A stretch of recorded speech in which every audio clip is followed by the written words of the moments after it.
Hello, everyone. Welcome to the Mediating Scale Conference. My name is Magdalena Krysztoforska. I'm the conference co-organizer, and I'm delighted to be chairing this panel.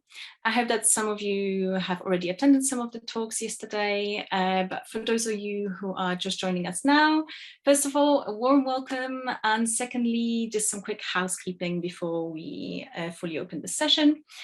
So please note that this session is being recorded.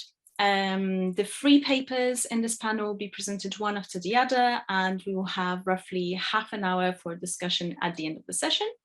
So please do post your questions in the Q&A box throughout the session, and we will try to put as many of them to our speakers as we can at the end.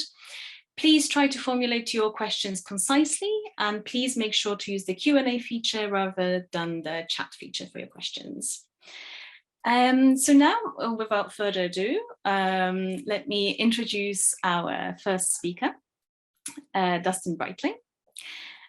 Dustin is a PhD candidate at Masaryk University. He has curated thanatropic regressions, an installation which focused on the implications of accelerationism, approached through the theoretical prism of geophilosophy. And he was a co-organizer of Frontiers of Solitude project, the Reinventing Horizons conference, and the Weird Patch Workshop 1-4. He's also a co-editor of Reinventing Horizons and Algorithms, as well as Speculative Ecologies. The title of his talk is Scaling the Mesocosm.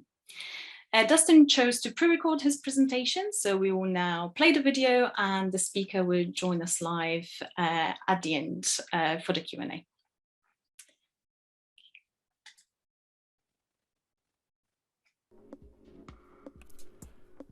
The endeavor of this presentation will be multifold. First, to outline the contours of game worlds as mesocosms as posited by Alenda Cheng, and as artifacts of edge effects, as well as to further investigate the evolution of mapping technologies and their platforming on game engines that is reliant upon and incorporates terrestrial and outer space infrastructure, as well as the further ingression of augmented reality and virtual reality can generate possibilities and linkages to reimagining scaling.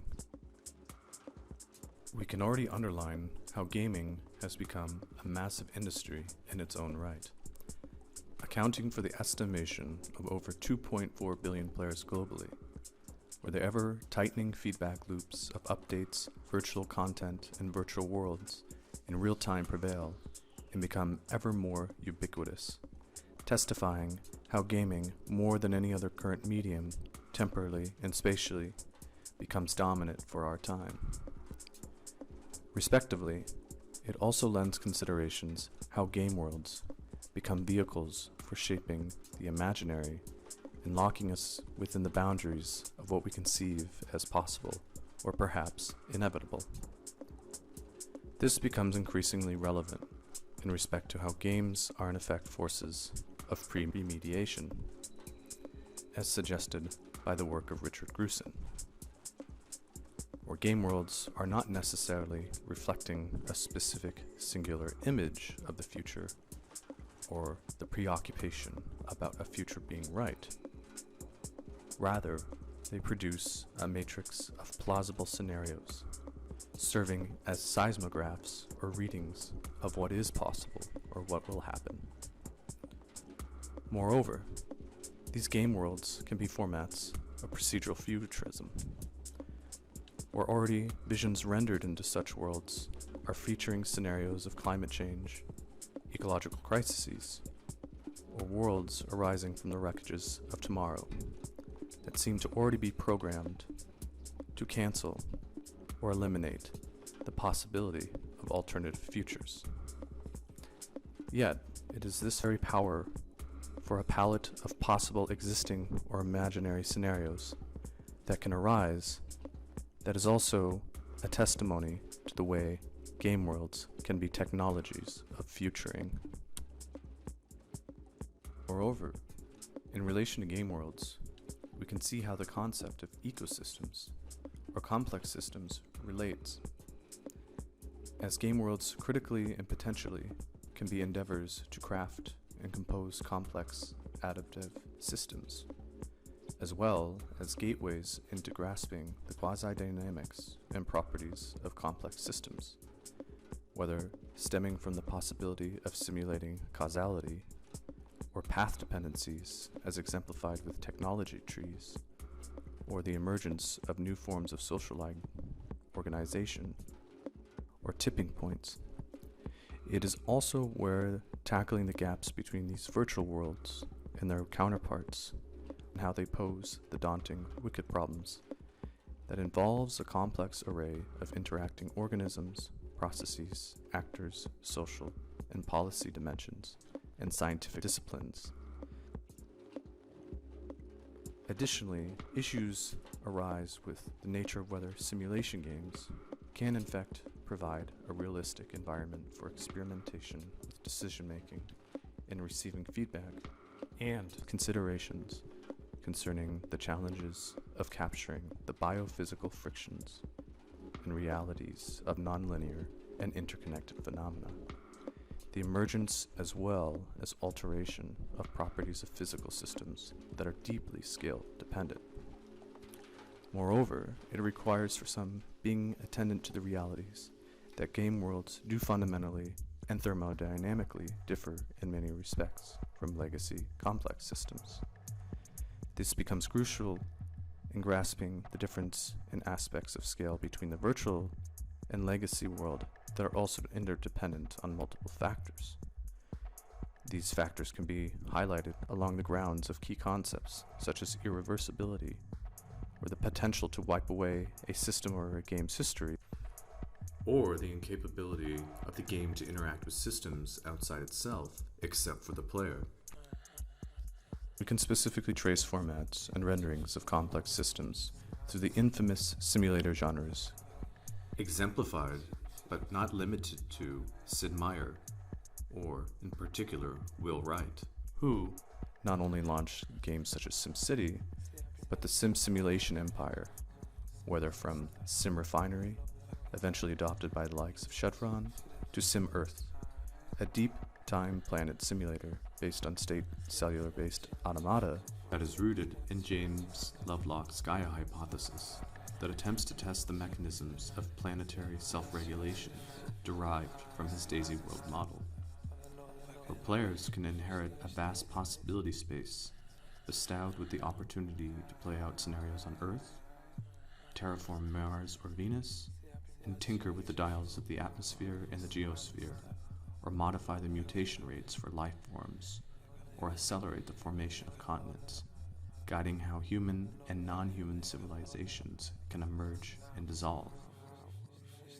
To the more commonplace city builders, notably such as Banished or Settlement Survivor, you are at the helm of a command economy, seeding and building resilient infrastructure, maintaining populations in the face of contingent weather conditions, fire, depression, or starvation. Or with contemporary examples such as Eco, where with players, the objective becomes to prevent a giant meteor from crashing into the surface of the Earth. Yet, it also entails players have to cooperate to juggle and minimize their ecosystem of impact, as they are mining resources, producing items, hunting animals, and understanding the effects that reverberate throughout the planet. Arguably, the eco-visualization within these simulated ecosystems also plays out through multiple maps that facilitate players in tracking their cause and effects, encoded in multiple visual overlays, that equips ways of grasping the limitations of their resource consumption and its remaining availability, as well as implemented policies that are designed to address those issues internally in these game worlds. Yet, it also wrenches open a way of seeing beyond the perspective of our avatars and induces a situational awareness of the interplay between localized and globalized interaction.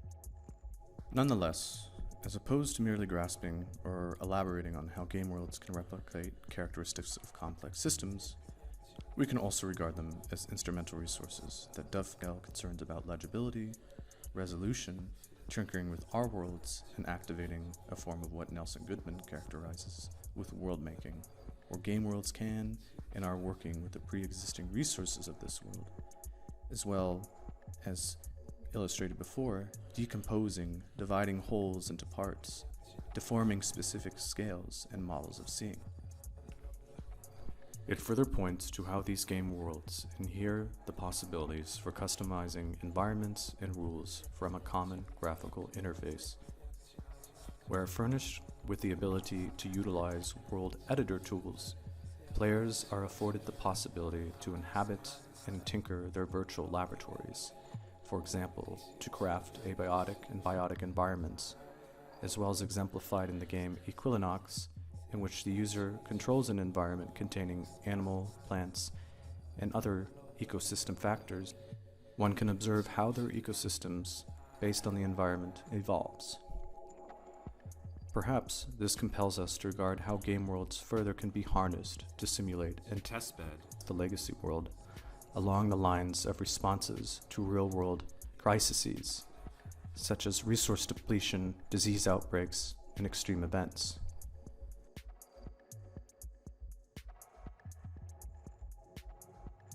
It further lays the groundwork concerning how game worlds can, part and parcel, be scalable research infrastructures.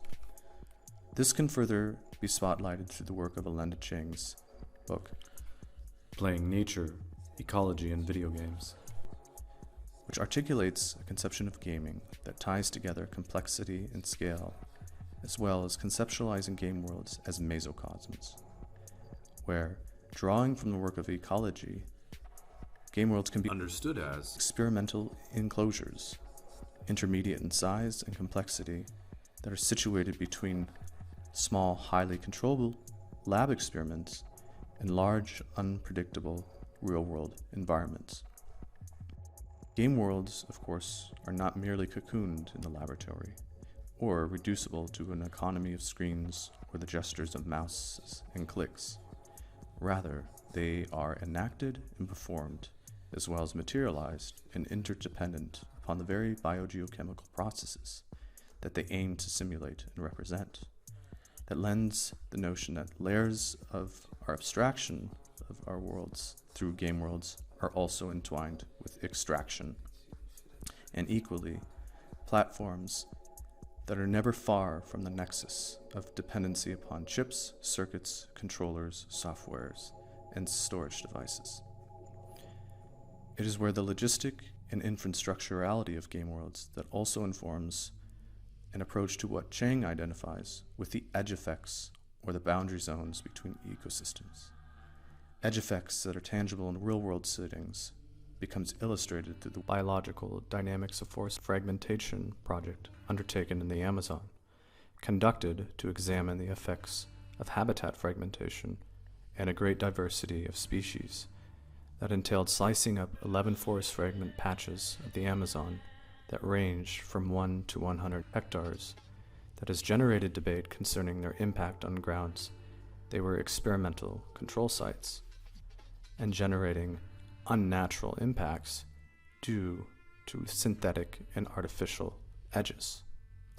Yet it is here where something as synthetic or artificial Cheng identifies as similar criticisms that are directed towards game worlds as being cast off as either degraded or artful imitations.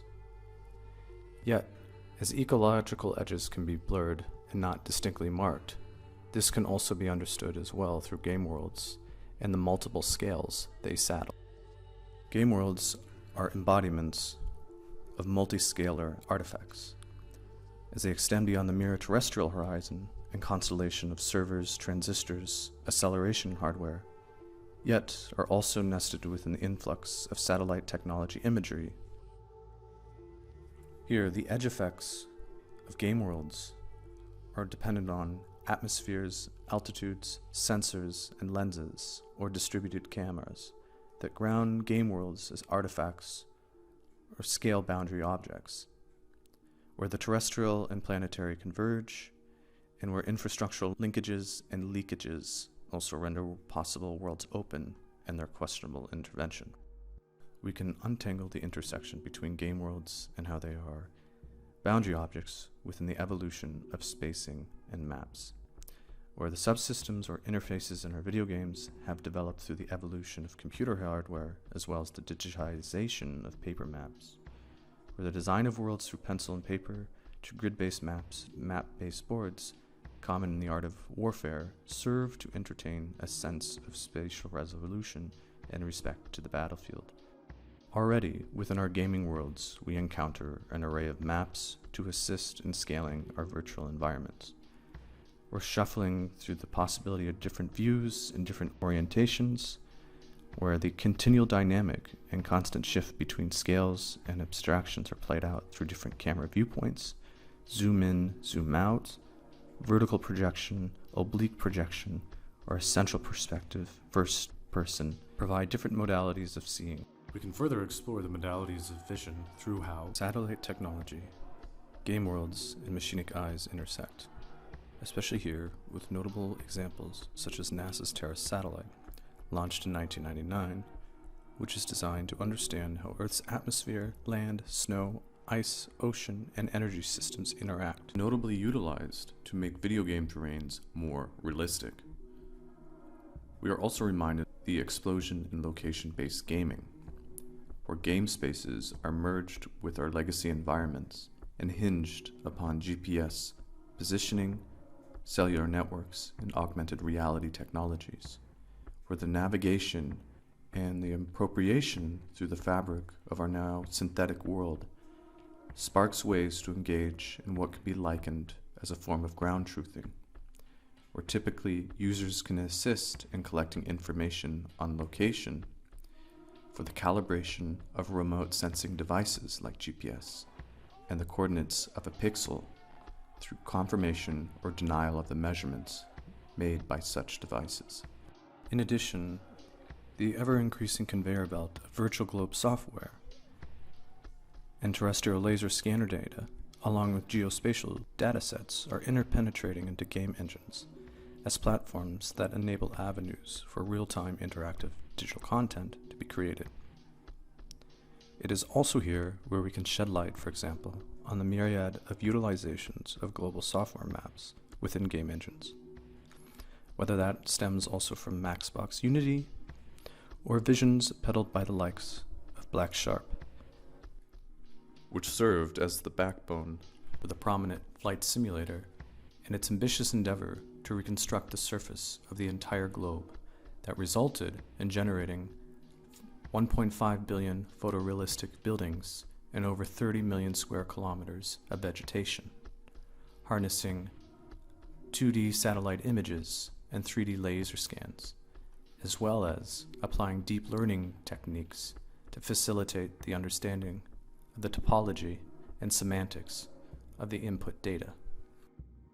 This also reminds us of the index of multiple scales, temporal and spatial, as well as a complex chain of multiple sources that constitute such geospatial images that game worlds can come to replicate and become mini ecosystems. We can underline the nature of a distributed agency that becomes embodied through web mapping tools and how they stitch together multiple apparatuses such as satellite images, airplane photography, GPS data, 3D modeling, image stitching, image rendering, and texture mapping. The role of interoperability holds for many the promise of synthesizing and providing avenues for collaborative research infrastructure through asynchronous content creation by many users, as well as open standards to continuously update three-dimensional geospatial content across desktop, web, and mobile applications that ideally reconstruct environments that can be simulated in the world, as well as a cross-fertilization of geospatial data from multiple datasets. How this research infrastructure can be fused with a combination of virtual, constructive, and game training environments interfacing with georeference sensor measurements and simulation data has become manifested along lines of synthetic training environments designed by the military for multimodal and integrative features that would enable soldiers to train on virtual terrains, as well as to massed fighting skills with continual updates and upgrades of landscapes through machine learning. Yet importantly, we can expand beyond the military implications and deployment and also consider the affordances of generating composite visualizations that can be produced, enacted, and felt through visuotactile immersion and manifold fields projection that ideally can be explored to develop various forms of sense-making, where we have, for example, within the augmented reality realm, applications such as tangible landscape, where users are endowed with the ability to sculpt and reshape new landforms. That also invites considerations how game worlds can link up with geospatial information, as previously mentioned, combining heterogeneous data at a range of spatiotemporal scales. We also see within virtual reality applications the potential to toggle visualizations in spatialized environments by scaling the properties, volumes, and distributions of objects within their fields, as well as the ability to juxtapose elements and objects contained within environments side by side, overlaying or nesting, as well as their translation and rotation along axes. Also, it bleeds into our focus concerning how to render cognitively ways to envision the morphing nature of our ecosystems, where datasets work hand in hand with virtual reality, as exemplified with this project here, using Landis 2, a forest landscape model engineered for purposes of simulating forest from long temporal scales to spatial scales, serving as one of many numerous projects which affords the possibility for users to experience climate scenarios and their impact in a bid to shrink the psychological distance and increase the understanding of complex scientific data. Further, we can imagine what can be in real-time adjustments and visualized impacts of our surrounding legacy environments as well, and their potential unraveling in the wake of climate change. Overall, if we are to understand that representations of climate are intimately bound up with representations of scale, the ways to negotiate and mediate cognitive, epistemic, and perceptive differences, whether from how we process or compute the atomic or molecular world, spanning from the emissions of CO2, photosynthetic effects, or the gradual desiccation of soils, to predicting their effects over vast stretches of time and space, may seem intractable to register in our localized horizons, thus compelling us to see how game worlds and the need for mediation can entangle and decouple us from standard habitual ways of knowing and perceiving. Game worlds can furnish us with scalar consciousness that also entails understanding continuities and discontinuities in the ways that bodies extend beyond the individual and are composed of different spatial breadths and time frames. Respectively, virtual reality, augmented reality, and mixed reality also pushes to remind us that our cognitive and perceptive capacities never remain static and exhausted. Rather, they can modulate and shift as we are metastable processes individuating within our milieus. Through the process of transduction, we can produce encounters that can unfold and alter the terrain for a different constellation of ecological relations, interactions, and choreographies to unfold. It also precipitates considerations about the nature of priming specific responses or behaviors in respect to our changing environments that are visualized, and importantly, not just merely virtualized. What can be activated through these game worlds remains open through their enmeshment within multiscalar infrastructure, and critically, expanding their role as mesocosms. Ultimately, with the pervasive role of game worlds bleeding into the fabric of the so-called legacy world, it does compel us to negotiate and consider infrastructure as not only mediating our world, yet also as portals and resources to intervene and remake the world, scaling consciousness and our notion of futurity differently. was brilliant. Thank you so much, Dustin, for this presentation. Incredibly rich. I'm sure there will be lots to talk about in the Q&A section. But for now, we will move on to our second speaker, Concepción Cortés Zulueta, who I will introduce briefly now. Concepción is a postdoctoral fellow at Universidad de Málaga, Spain. She received her PhD in art history from Universidad Autónoma de Madrid. Her research, interdisciplinary in its scope, focuses on the presence and agency of non-human animals in contemporary art and visual culture. She has published many articles and chapters on this topic, included several pieces on insects and contemporary artists, and a contribution in Society and Animals special issue, The Silent Majority, Invertebrates in Human Animal Studies, edited by Lisa Jean Moore and Rhoda Wilkie. She recently co-edited with Reese Escalera a special issue of Boletín de Arte on Animals and Art History. She has made temporary research stays at La Sapienza Università di Roma, the National Art Library, Victoria and Albert Museum, the New Zealand Centre for Human Animal Studies, and the MIT. Her talk title is Looking Through the Myriad Lenses of a Fly's Eye, the Persistence and Transformations of an Entomological Scale Play and the Microscopic-Telescopic Experience. Over to you, Concepción.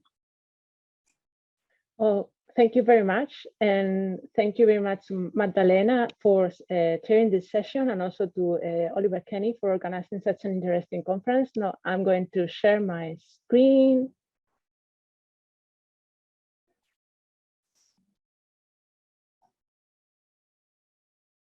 So everything's working fine. I'm here and okay, so thank you. So, well, it's been interesting, and that's why also I thank Magdalena and Oliver for organizing this conference, because it was allowed me to think about what I'm researching nowadays in a different way and in a more transversal way across time, and also considering space and time and other issues. And what I'm researching is this, what I have named this micro-telescopic experience of looking through the myriad lenses of a fly's eye, or more generally of the lenses of an insect's compound eye. And mostly I've been tracking this experience across centuries, and now I'm trying to make more sense and think about these different moments and the changing meanings and differences across times. And also believe this is relevant right now, because the global decline of insect population, and which has been called an insect apocalypse even, and I believe that some of the rejection and negative feelings we have towards insects have been culturally and historically built, and they have tied and entangled sometimes with this experience, and as I will try to show today. So what I'm going to do is show this, consider these 4 moments across time from the 17th century to the 21st century, starting with Leeuwenhoek's description in the 17th century of this microtelescopic experience, and then following to the turn from the 19th to the 20th century, and focusing in a lantern slide of Queen Victoria photographs through the eye of a beetle, then going into the 20th century with the movie film The Fly, and ending with just launching and throwing a few images and thoughts, but not going deep into it in the 20th, turn to the 20th to the 21st century with around machine vision and vigilance. And in this, as I was saying, this conference is helping me. It's been very helpful to listen to other presentations and to the discussions, in the sense that also insects are very involved and seem to invite this kind of scale thinking, because they are a scale within the scales in themselves, because of their different in size, and also because of their numbers and links to multiplication and propagation. So, well, Starting with Leeuwenhoek's microtelescopic experience. Well, Leeuwenhoek is this textile merchant from the 17th century that lived in the city of Delft, currently in the Netherlands, most of his adult life. So he started being a textile merchant, and then he started to focus on lenses, and he developed a microscope and started to look into very tiny things. And most of the things that he was seeing were seen by him for the first time, as microbes, which he called little animals. And concerning his microscope, it's not what we have in mind when we consider a microscope nowadays, because this is Leeuwenhoek's microscope. It's this plaque with an inserted spherical lens, which was the one that Leeuwenhoek precisely crafted. And then it has this pin to put the specimen on it, and you can put it farther away or closer away in order to focus. So it is simplicity and flexibility made possible for Leeuwenhoek to use this device both as a microscope, as a bit as a telescope, as we will see, to look far away through the lenses of a fly, or most precisely a dragonfly. So at a certain point, Leeuwenhoek starts to correspond with the Royal Society of London, and he will become a member at one point. And in this letter from 1694, he tells how he has captured a dragonfly and has cut its eyes and clean them so to expose just the cornea. And so when he looks at the cornea through the microscope, he sees all these tiny little lenses with 6 sides to them. So this hexagonal pattern that he also provides pictures in his letter. In the left, we have the pattern of the dragonfly's eyes. In the right, the pattern of fly eyes, where he also looks into the microscope, and he will then compares the eyes of the fly, the lenses of the eye of the fly, with a grain of coarse sand. And he says that thousands of elevation of these eye are just fit in this grain of sand. So we are talking about very, very tiny things. And then he continues to describe how he, I'm going to read. I placed a burning candle a little away from me in such a way that the light of the candle had to pass through the cornea, and thus represented the flame of the candle upside down through the cornea, so that I saw not one, but several hundred of candle flames. Nay, I even saw them so plainly, however small they were, that I could distinguish in each of them the movement of the candle flame. So he's looking at this candle through the microscope, using it a little bit like a telescope. So and through the eyes, the lenses of the eye of the dragonfly.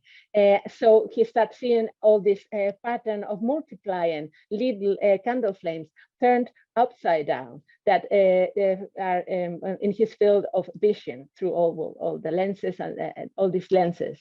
But he doesn't stop here. And this is the first instance of this microtelescopic experience I'm following. But then he doesn't stop here, and then he looks at other bigger, farther away objects or elements, like the tower of the new church of Delft, the Nieuwe Kerk. And I'm going to read. Through the cornea, a great many small towers were represented, also upside down, and they appeared no bigger than thus the point of a small pin to our eye.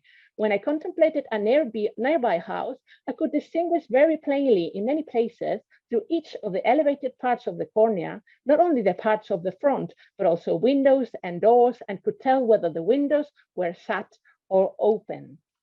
So he has been repeating this experience not only with the candle, but with bigger objects, such as the new church in Delft, which is still standing. You have there the image, and a house. And there are this, what is interesting is that there are all these contrasting dimensions in this experience, in the sense that, of course, you have these really big objects, especially in the case of the church tower, that then are seen through very tiny elements such as the lenses of the dragonfly eyes.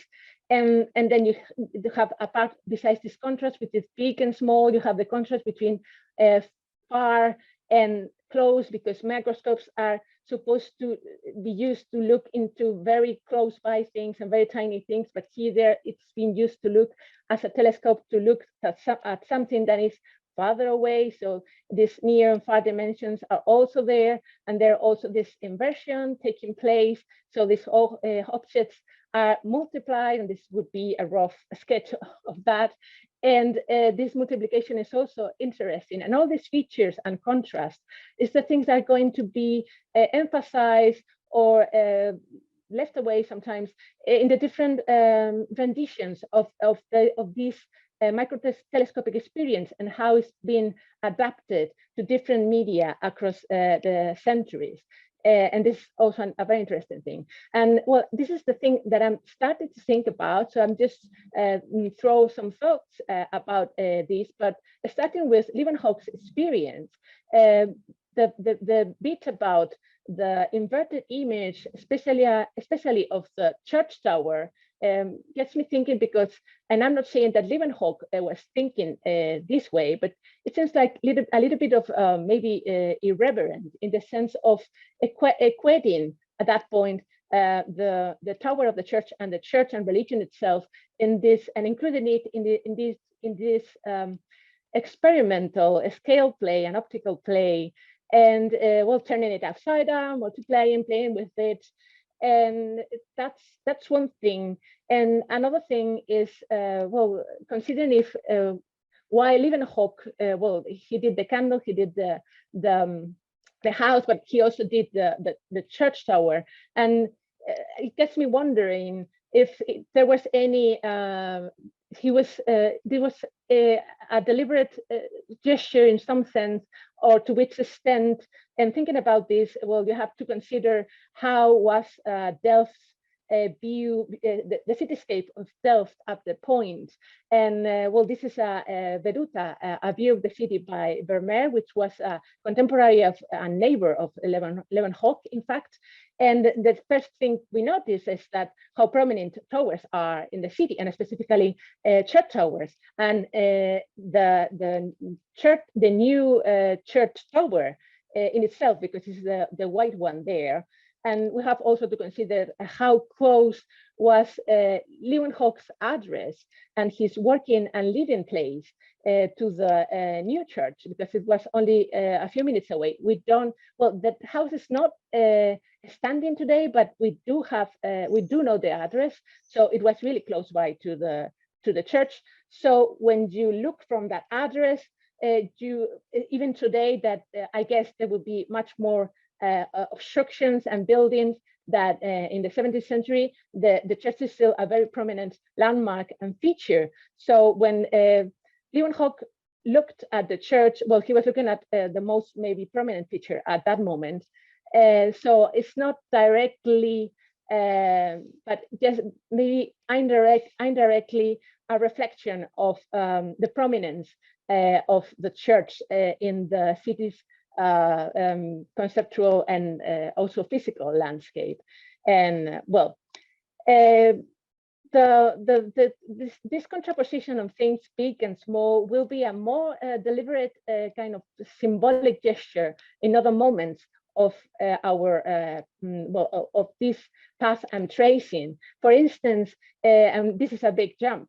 So because we're going to jump to the turn from the 19th to the 20th century and to this lantern slide. So when King Victoria photographed through the eye of a beetle, a lantern slide that well belongs to so this photograph of multiplied with very characteristic feature of the Queen, and that was shown using a magic lantern device that from the 17th century, but especially popular during the 18th and 19th century, was used to project and deliver lectures to large audiences, first with a more entertainment like value, then more trying with a more educational tinge to them, and finally getting also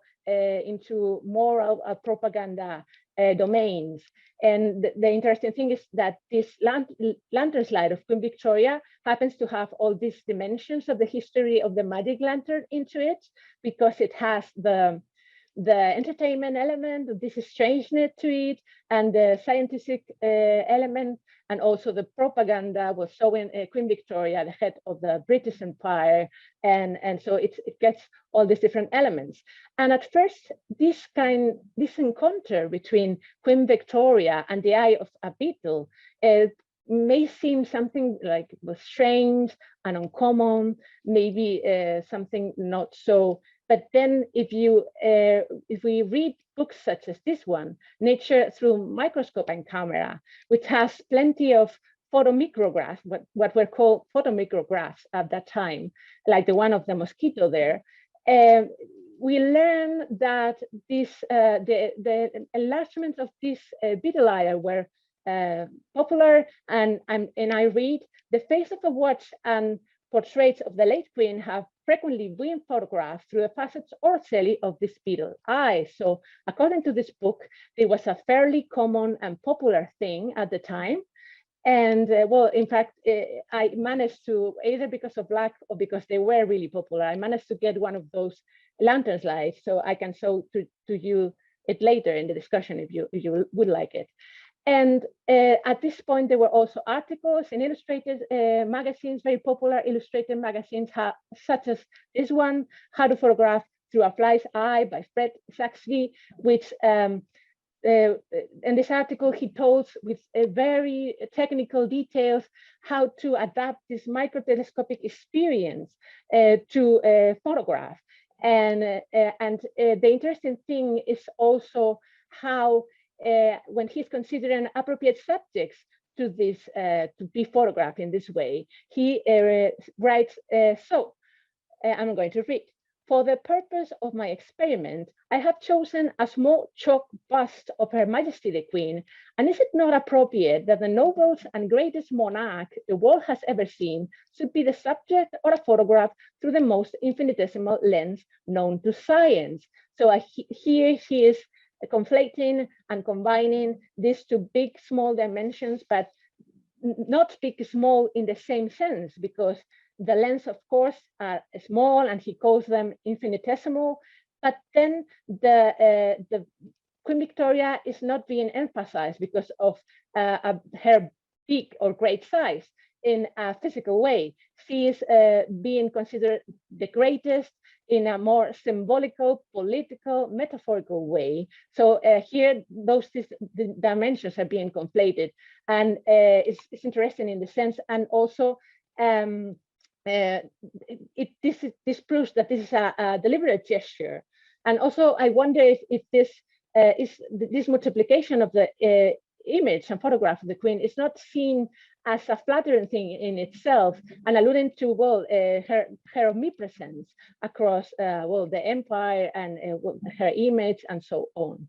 And another interesting thing about this moment is that in the turn from the 20th to the 19th to the 20th century, I'm sorry, it's the moment where what had been called the fly wars developed. And the fly wars are these anti-fly campaigns that are promoted from the certain institutions and from certain entomologists, and that blame the common fly for many, many different illnesses and deaths, in a way that, well, later on it will be proved that was misleading, because flies were not responsible of many of these diseases. But at this point, these contents are being disseminated towards the public through posters and articles and books and exhibitions and other ways, lectures, and also the films such as this one, The Fly Pest, directed by Percy Smith, produced by Charles Urban. and a film that shows and warns the public about the dangers of the fly, that if you don't kill it, will maybe endanger your household and your child. And in fact, this is one of the narratives that there are at this moment surrounding insects. And it's interesting to see how sometimes you find two different narratives at the same time, although they're clashing among themselves. For instance, you have in the same page of an article, you will get images, photographs, such as this one, pile of millions of dead flies. That was a very common thing and associated to this kill the fly and anti-fly campaigns, because people will be invited to kill as many flies as possible and then to deliver them, and they will create these huge piles in order to fly by dead fly. And this is an interesting thing, considering a scale and how to make visible the scale and the success of these projects of killing flies. And then you will find these photographs besides other, in a section such as this in an illustrated magazine called The Interest in Insects, that will appeal to a more natural history approach in principle and the wonders of the insect, etc. So you've got these two conflicting narratives. And this is something that can also be seen in the scientific educational sort, the fly test, because it has like a first bit when it is more natural history, in the sense that it shows the characteristic of the fly, augmented views of it, its life cycles in a more neutral way, and then the second part will go into the dangers of the fly, its filthy habits, how can it endanger your child, etc.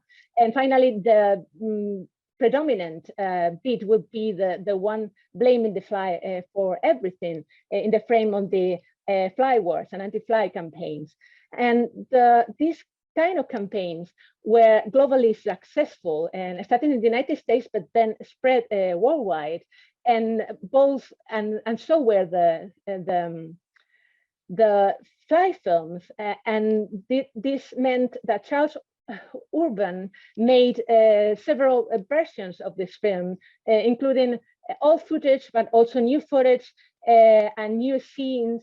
And in some reviews of this specific version, The Menace of the Fly from 1915, a special section is emphasized, and I'm going to read a section of photographs taken through the lenses of a fly's eye, thus giving an idea of how the fly sees his mortal enemy, man. So again, we got here the microscopic telescopic experience of looking through the fly's eyes, and here rendered in the frame of these anti-fly wars and in an antagonistic way between fly and man. So, and this is something that is going to translate then, as we will see, into fiction and film.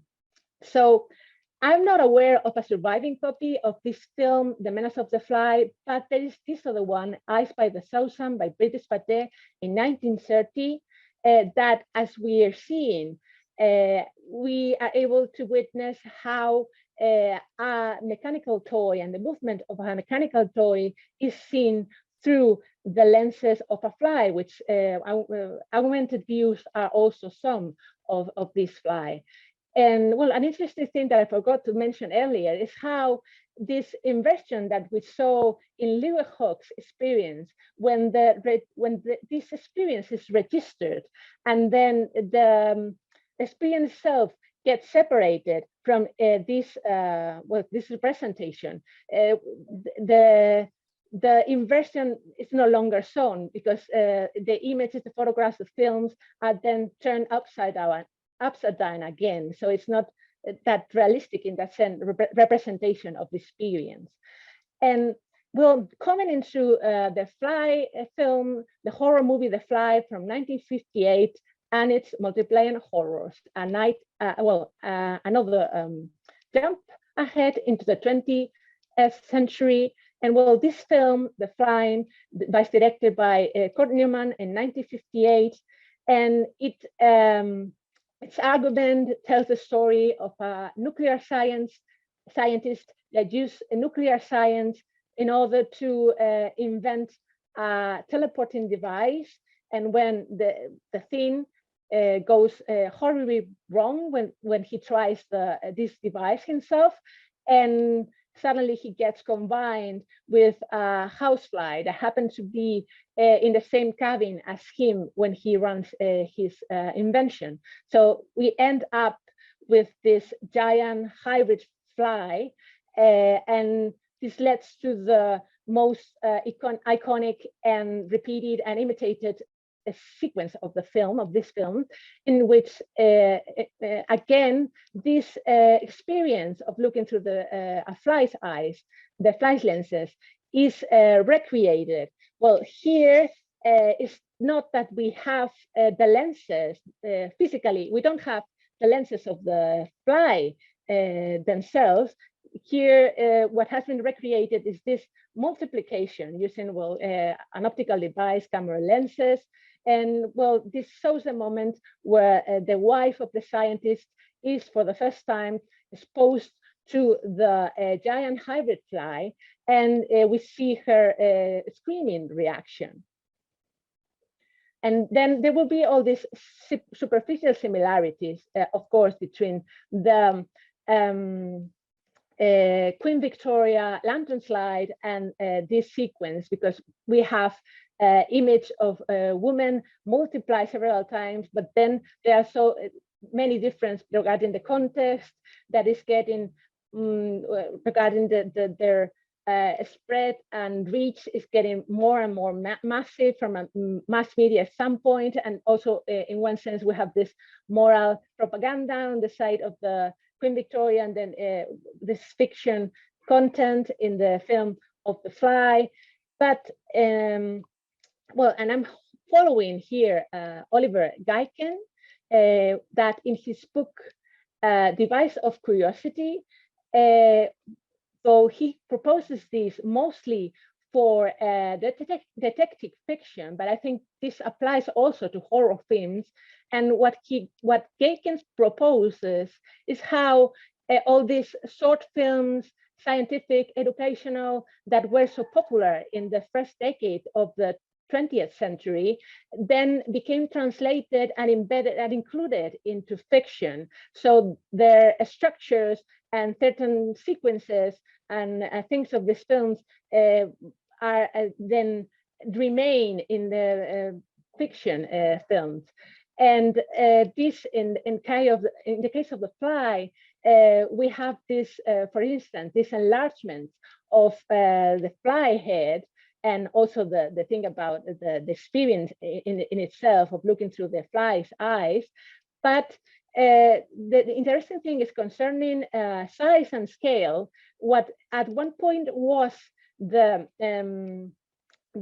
physical, when an optical enlargement becomes a physical one, because we do have a giant fly head in the horror movie, and all of this is also contaminated by all these feelings of rejection and negative emotion that had been fostered through the fly test and all the anti-fly campaigns. So they remain and have, I believe, reached even us nowadays.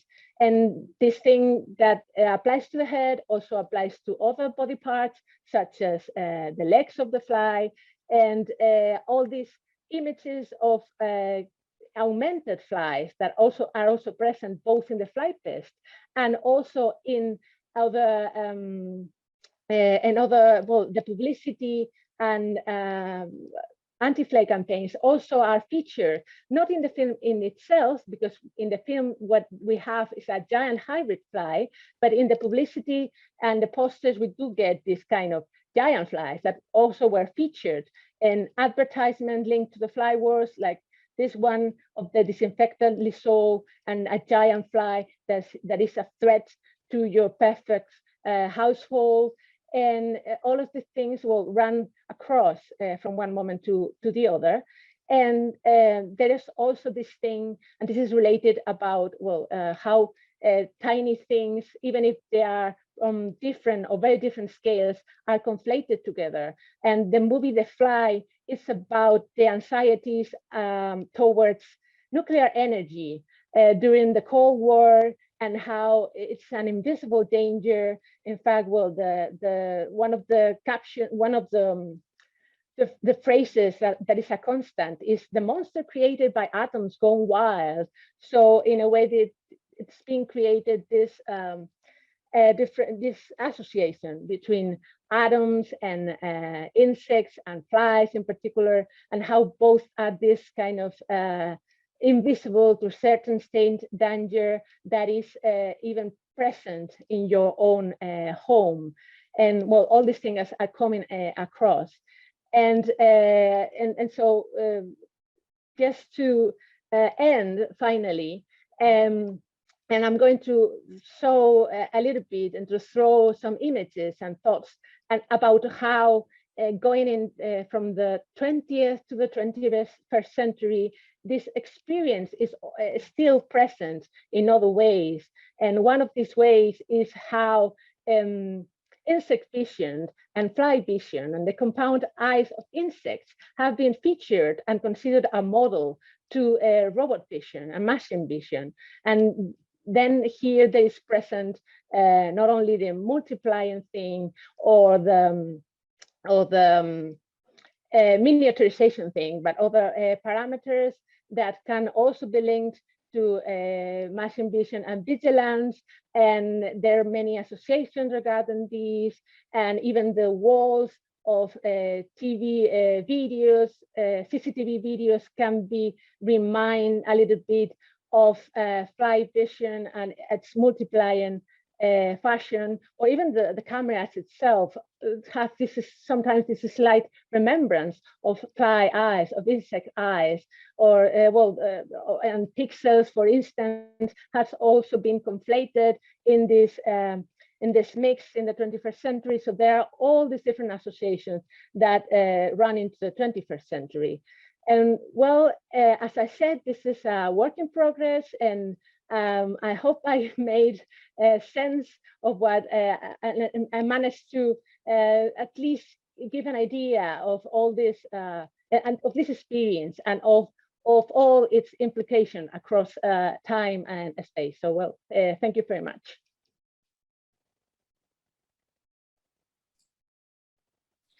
Thank you so much, Concepción. We can stop sharing. Brilliant. Thank you so much for this wonderful talk. And I look forward to having a discussion at the end. Okay, so let's move on to our final speaker for the session, Julie Momméja. And Julie.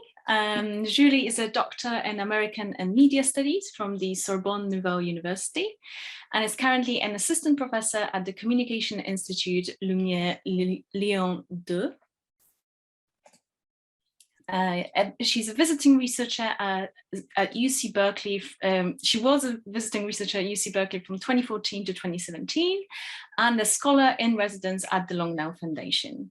Julie's research focuses on pioneers and thinkers within the San Francisco Bay Area counterculture and cyberculture spheres from the 1950s until the 2010s. The emergence of technology as a social tool on the creative territory rooted in the utopian and libertarian ideologies is at the center of her PhD dissertation. She also explores bonds, connections, and fusions between offline and virtual communities within a context of long-term co-evolution between humans and machines, favored by the specificity of the local Bay Area mindset. Her talk today is entitled Expanding Timescales, the Long Now Foundation and its Long Durée Clock. Julie, the floor is yours. Thank you, Magdalena, and thank you, Oliver, too, for having me on this panel today, and thanks to all the wonderful speakers we've been hearing since yesterday. So yes, the paper I'm going to present today is called Expanding Timescales of the Long Now Foundation and its Long Durée Clock. It is based on a recent field trip and, as you said, Magdalena, 3 years of research, meetings and conferences at the Longue Foundation, where I was for my PhD dissertation a few years ago. As a scholar in residence there, though now remotely, I also want to insist on the fact that my research work is totally independent and I have no conflict of interest here. In a world of short-termism and rapid news cycles favored by ever-changing technologies, fostering long-term thinking and responsibility towards future generations, not only throughout decades or centuries, but millennia may seem quite a challenge. The monumental clock of the Longue, which I am going to talk about today and which is currently under construction in West Texas, places humans at the center of longue durée, a present moment that can be extended 10,000 years towards the past and future, while making our concept of here and now part of a much wider scale and timeline, the big year and the long now.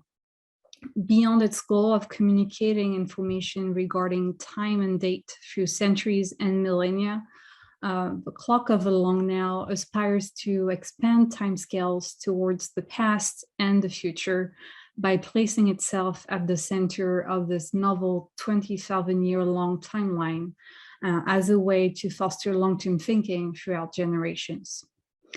This presentation looks to shed some light on how the Longue now and its physical clock answer Fernand Braudel's longue durée and attempt to expand the scales of time. It suggests ways in which collective long-term thinking can be encouraged beyond anthropocentrism and explores narrative formed around the clock as a social cultural myth and as a material communication artifact.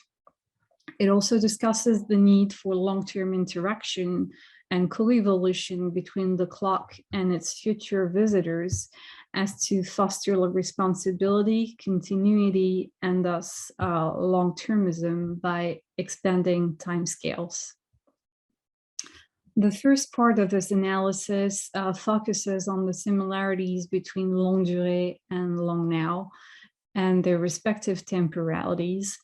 The narrative formed around the clock as a social cultural myth and as a material communicational artifact, as well as the need to create a network of individuals around it, the Longue Foundation, will then be highlighted. So the first part of this presentation seems to offer some historical perspective on longue durée. It was indeed during his time as a prisoner of war in Germany that historian Fernand Braudel elaborated this concept of longue durée.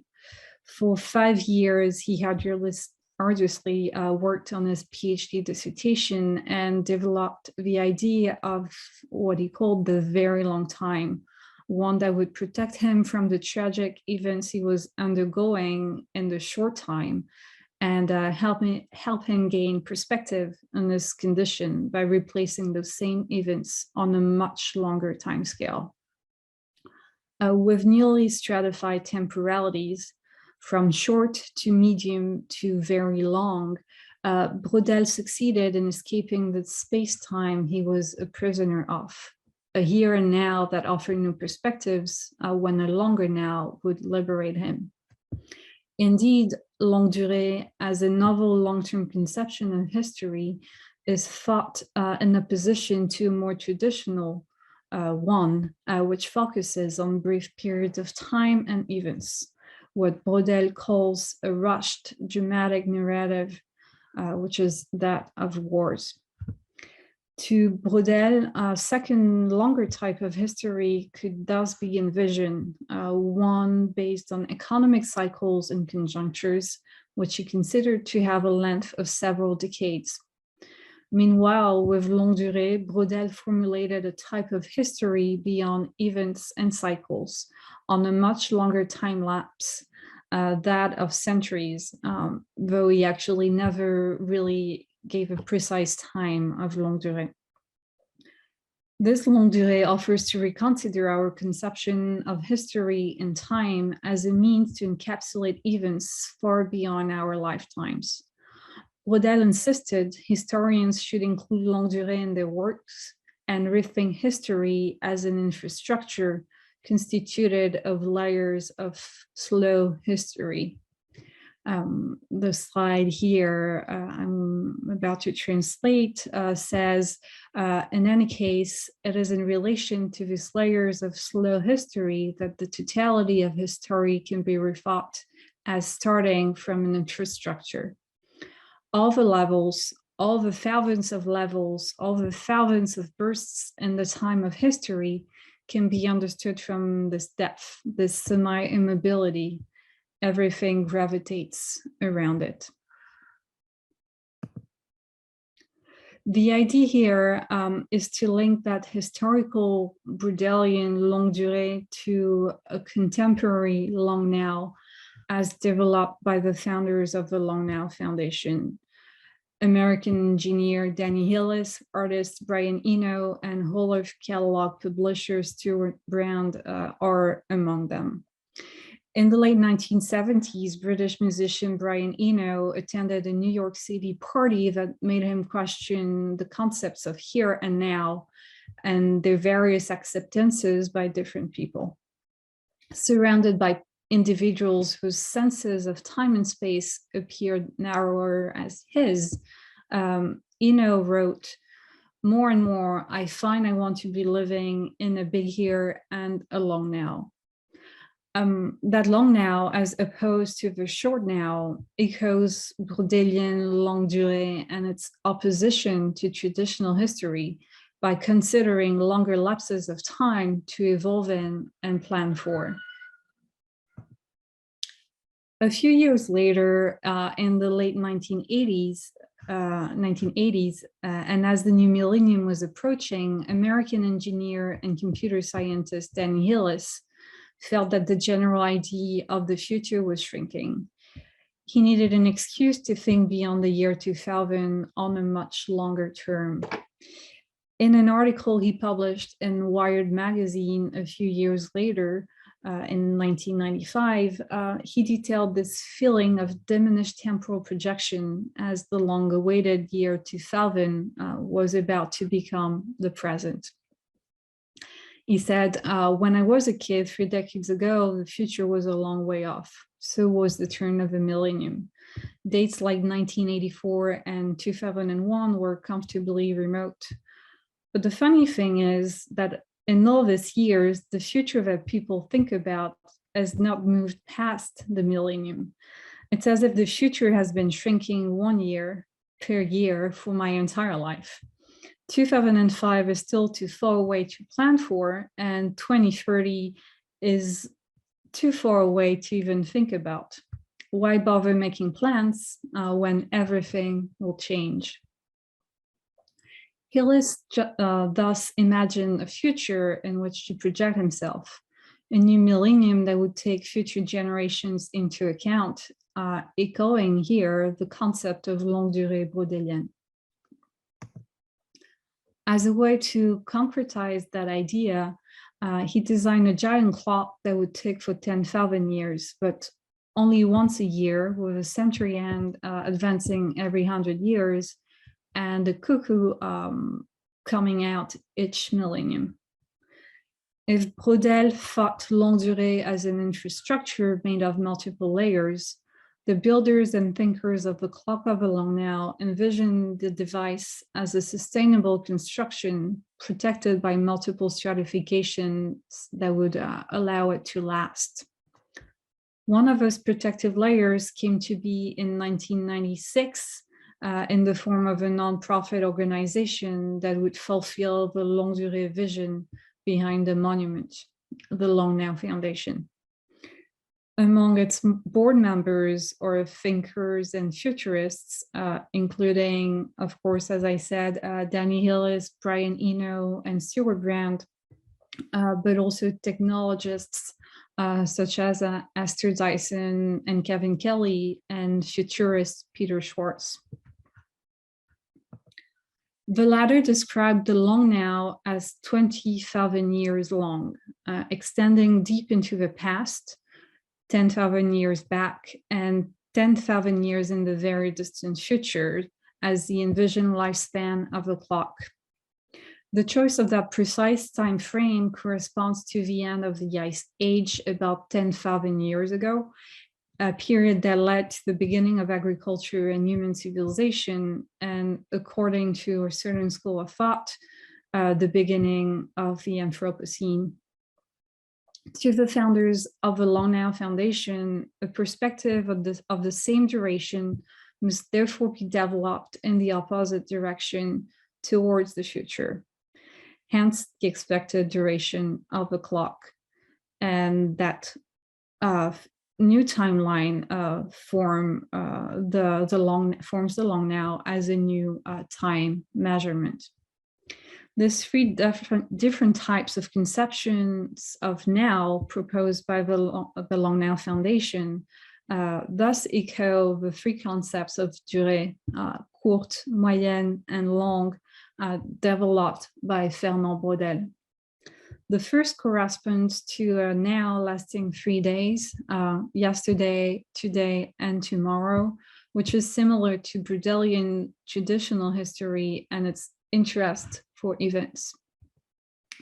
The second timeline you can see here depicts the nowadays durée, a period of 3 decades to which people can relate to in their lifetimes, as it is measurable on a human scale with noticeable social, economic, or political changes, the length of economic cycles for Braudel. The third timeline depicted here is that of the long now, which therefore extends from the end of the Ice Age and the beginnings of agriculture to continue until the last movement of the clock mechanism in the year 12,000. Such timelines therefore make it possible to place the short now or courte durée of daily life in perspective with the long now or longue durée of past and unknown future human civilizations. Doing so, it redefines humans' relationship to time by fostering thinking and planning on a wider time scale. Therefore, as a longue durée or long now monument, the clock becomes a common thread, a utilitarian tool that communicates information in time format, years, centuries, and millennia to visitors, while also aspiring to create a link between generations and an altered relay which hopes to cross the ages. Thus appears as a lighthouse, a marker or archiver of time and mechanical knowledge that ambitions to survive the Anthropocene should mankind shift to a different socio-technical context. To survive in that longue durée, the clock must not only be mechanically maintained by the people of the future, but also serve a symbolic purpose for them.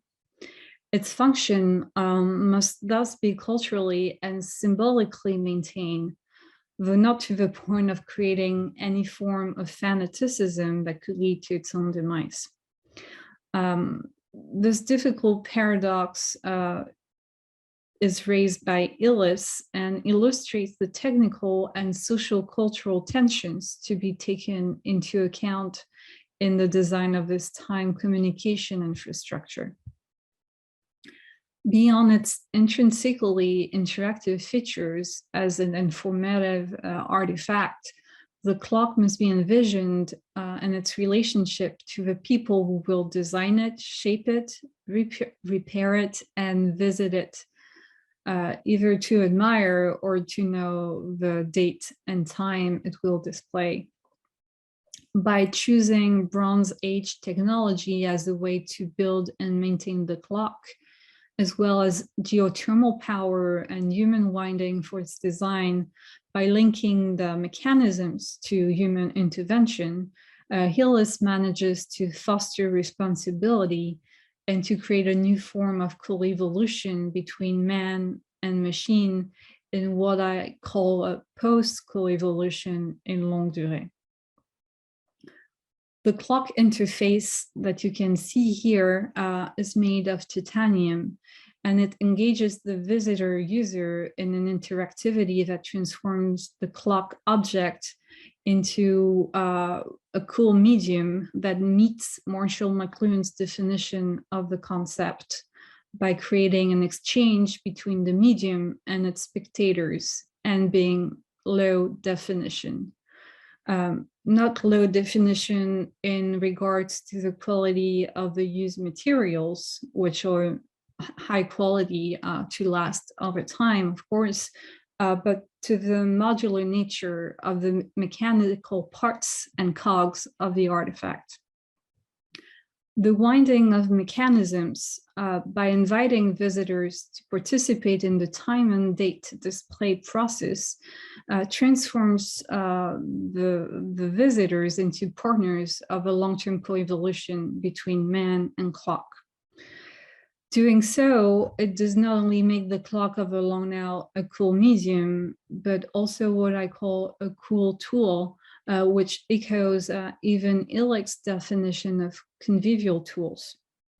The latter insisted on the need for convivial, user-friendly, and interactive technology that can be transformed by its users, such as radio, which he opposed to industrial technology, described as static and protected and non-modular. The convivial tool nature of the clock, encouraging a hands-on and do-it-yourself participation from its maintainers and visitors, aims to create a network of people formed around its maintenance and the diffusion of its myth. The mythical quality of a clock as a communication system, a mode of signification or speech, to quote here Roland Barthes' definition of myth, will ensure its longevity in longue durée by signifying this long now in a physical and mechanical manner. The symbol, the myth created around the communication artifact that the clock represents, partially aims to protect it and make it last. As Brodel noted, myth, slow to develop, also correspond to structures of extreme longevity. Therefore, the clock combines two characteristics that will allow it to survive in the long term. Firstly, its construction from solid, durable, and easily replaceable materials over time. And secondly, its qualification as a myth, which provides it with a status of structure over the long term. It thus appears as a temporal artifact or a temporal structure on several levels, aiming to project historians, maintainers, and visitors into the longue durée timeline and to transform the relationship between people and timescales beyond decades and centuries. To solidify, sustain, and transmit this universal myth, the Long Now Foundation, as I said, was formed in San Francisco in 1996 with the announced mission of promoting long-term responsibility. By obtaining a public education nonprofit organization status, the project not only became institutionalized, but also received an aura of public utility, reinforcing its vocation to develop long-term thinking within society at large. To do so, one of the tactics used by the founders of the Long Now Foundation is to add a 0 in front of the numbering of the years. Indeed, as the millennium approached, and in view of the year 10,000, 1999 thus became 1999, a practice that is still used today by the foundation. Furthermore, in 2006, a membership program was developed as a subscription system with various levels that give access to the foundation's monthly seminars organized in San Francisco and keep members updated on the clock construction. The necessary interaction for the survival and accuracy of the clock in Longue Durée, the one underlined by Danny Hillis, which aims to encourage human responsibility towards the artifact, takes on a novel interactive form through the membership program. Through their financial contributions, members support the nonprofit organization up to a third of its total budget and are thus directly involved in the sustainability of the foundation and its projects, becoming part of a long-term network, which as of June 2022, has almost 12,000 cumulated members since its beginning in 2006. To conclude this presentation, in the late 1960s, Longue co-founder Stuart Grant petitioned NASA and other governmental organizations to release pictures of the whole Earth taken from space, understanding then that such an image would change humans' perception of their place on Earth and in the galaxy, the big here. 3 decades later, the Longue Foundation attempted to fulfill that same logic with time, with a clock that will help expand our conception and perception of time and our place in humanity in a Breitling longue durée perspective, the long now. Timescale expansion aims to change our vision of time to reconsider our place, our identity as individuals and as Earthlings, part of a bigger, longer picture. By creating a dialogue about the future, beyond tomorrow or the next decade, the clock of a long now aims to become a part of longue durée. As a cool tool and as a myth, it hopes to invite people to co-evolve with it, both technically and culturally. However, myth, to quote Bart here, a myth cannot be an object, a concept, or an idea. It is a mode of meaning. It is a form, unquote.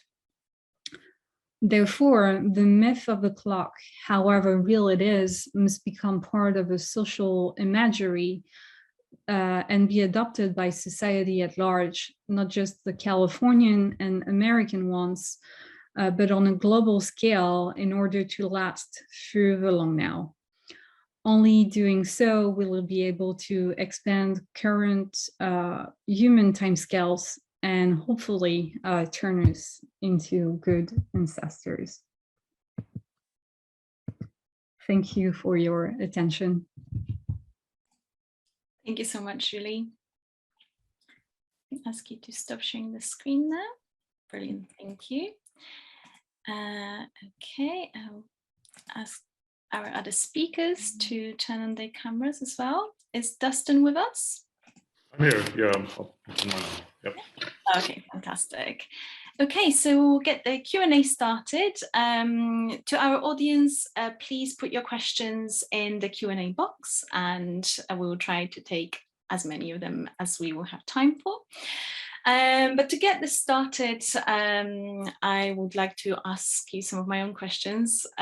Your presentations were so rich, so fantastic, really, there's so much to talk about. Thank you so much for all of them. Maybe firstly, Dustin, there have been so many themes in your talk, really so much to talk about. But I think I would like to start with this question. I feel like there's a certain tension, or maybe it's a complementary relation, I'm not sure, between the epistemological aspect and the phenomenological aspect of the way scale functions in those technologies that you talk about.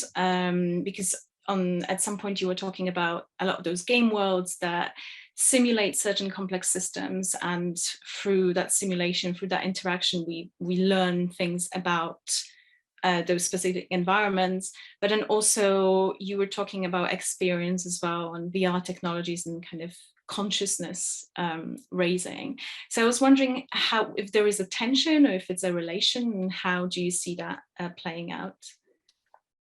Yeah, I think especially certainly I think on one end, you know, if we even reflect on something pertaining to game worlds or just the models of, you know, complex systems, you know, I think there is what drives even, let's say, in a kind of epistemological lens. You know, we can look at something as I highlighted in that as I highlighted with Sim Earth. You know, that game coming out in early 1990s, influenced by Lovelock, you know, that's very much shaped by a first order cybernetic understanding or modeling of the Earth. And, you know, arguably we can also say with these types of particular game environments, generally, you know, they're not necessarily simulating these kind of complex systems or complex worlds. They're mimicking what it's like to simulate such complex systems and complex worlds in this case. You know, given the fact too, I would say something along the lines of Sim Earth or some of the other games too. You know, we're not necessarily, let's say, exploring in real time. Obviously, you know, the different types of historical trajectories. We're looking at a space of possibilities of historical trajectories that, you know, certain organisms can involve to. But of course, you know, there's still a predefined space. So I think there's those kind of aspects that, yeah, if we scale it down to some type of resolution, you know, we have to bear in mind, yeah, there's only a certain limited kind of sample space and parameters that you're going to define as what you want to simulate. And, you know, given that, you know, that's kind of a basis for some type of, that's a basis for your kind of epistemology, and or that's a basis for what you're going to, you know, simulate and get your effects and get your results and so forth. So I suppose if there's the tension, you know, trying to map that on with virtual and augmented reality, you know, particularly in these types of environments, you know, where do we get this idea of embodied, kind of an embodied experience that more or less, you know, has us try to grasp, you know, something as trying to highlight there, you know, something such as climate change, if we want to talk about it in the lens of, let's say, slow violence, you know, kind of the temporal loops, the immediate perception of understanding, you know, something such as climate change, you know, that's not something we register.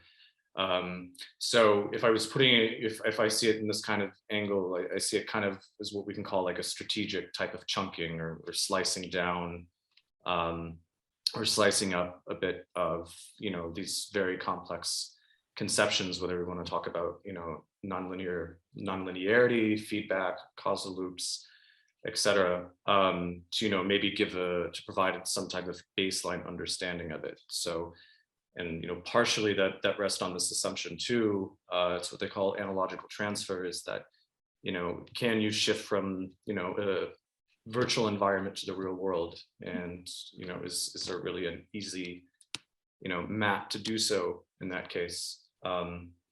So I think, yeah, I think I'm certainly think there is definitely tensions there. You know, I'm certainly not taking a very firm stance in the sense that I certainly don't think it's an easy map on. I mean, we should bear in mind that, yeah, there is a lot of these frictions and there is untranslatability in this case, but nonetheless, I think this is also at the same time maybe what can kind of compel us to have some type of resolution or legibility, or to kind of furnish ways of thinking about systems thinking in some manner. I guess even my last comment here would be to, you know, looking at as I was showing kind of with the geospatial data and also the game engines and the ability to, you know, just use this whole constellation of satellites and drones and photogrammetry and so forth, that, you know, we're realizing they're taking images of the Earth every single second in this case, which as opposed to, let's say, about 4 or 5 years ago, well, maybe not 4 or 5 years ago, but as opposed to, let's say, when Google Earth was starting, you know, Google Earth, if you look at it, what type of photos and what type of images do you typically get of your environment? They're usually clear skies. It's usually where you have this type of transparency, you have this translucency, so everything could be seen and there's visibility in this case. And so I think, you know, with these kind of new, with these new technologies, or with, well, not necessarily new, but things like photogrammetry, you know, you're taking photos of certain types of objects and environments and all different types of conditions and so forth. So it kind of has this resonance to me, you know, with Borges, and he's talking about on the exactitude in science, you know, he's talking about the art of cartography and how it attains such a perfection.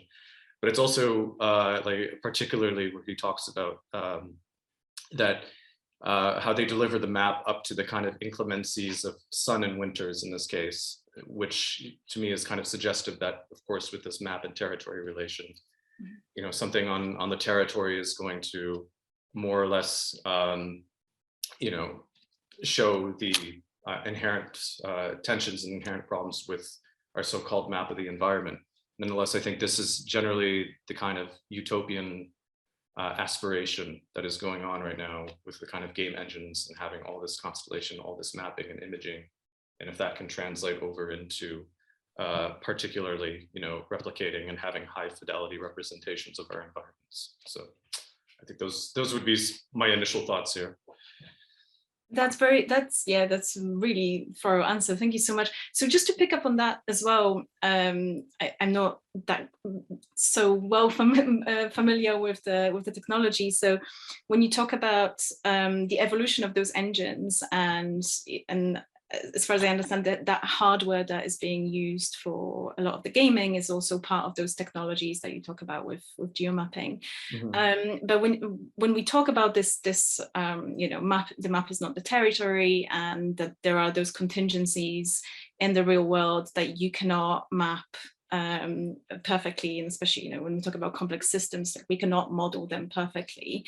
So I wonder whether in a lot of the games that you talk about, whether anything that you get from this interaction with the environment is the affordance of the game design, or is there some contingency that is actually designed into the game but to be not predetermined?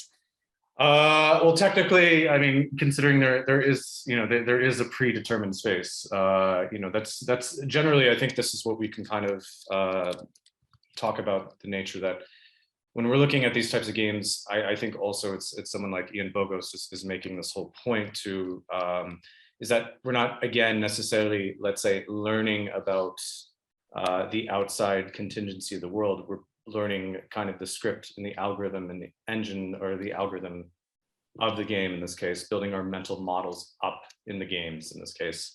I mean, there is the kind of discussion.